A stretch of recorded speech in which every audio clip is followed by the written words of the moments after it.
Hello అండి, అన్నపూర్ణ కిచెన్కి స్వాగతం. నా పేరు అన్నపూర్ణ.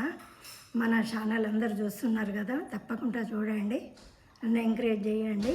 ఈరోజు దోస గింజల పౌడరు, అది వేడివేడి అన్నంలో నెయ్యి వేసుకొని కలుపుకొని తింటే చాలా బాగుంటుంది. మీరు దోసకాయలు తెచ్చుకుంటారు కదా, అవి తీసి కడిగి ఎండబెట్టి ఉంచుకోవాలి. కొన్ని అయిన తర్వాత చేసుకోవచ్చు. వాటికి కావాల్సిన పదార్థాలు చూపెట్టు. దోస గింజలు మనకి ఎన్ని ఉంటాయో దాన్ని బట్టి వేసుకోవాలి. మిర్చి అన్నీ ఇవి 10 ఎండుమిర్చి, ఒక 5 వెల్లుల్లి రెబ్బలు, చింతపండు కొంచెం, సాల్టు, పసుపు, జీలకర్ర. ఇప్పుడు ఇవి వేయించాలి. ఆయిల్ మనకు తగినంత వేసుకోవాలి. వేడైన తర్వాత గోలిద్దాం.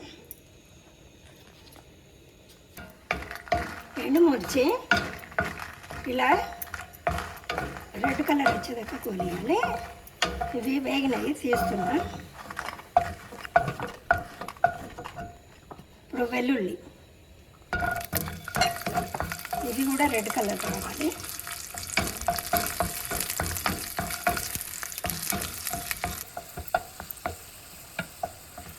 వెల్లుల్లి ఇలా రెడ్ రావాలి. ఇప్పుడు చింతపండు కూడా కొంచెం గోలియాలి.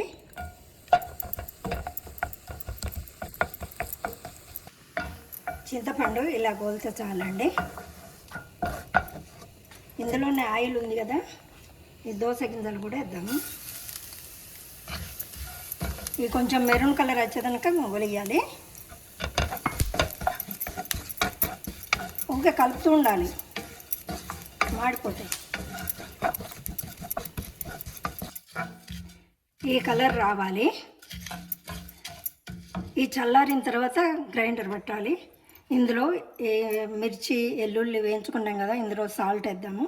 జీలకర్ర 1 స్పూను, చిటికెడు పసుపు,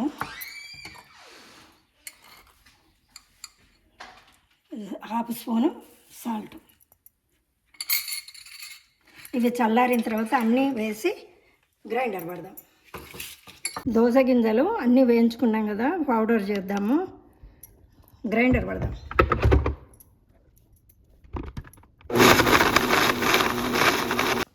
దోస గింజల పౌడరు రెడీ.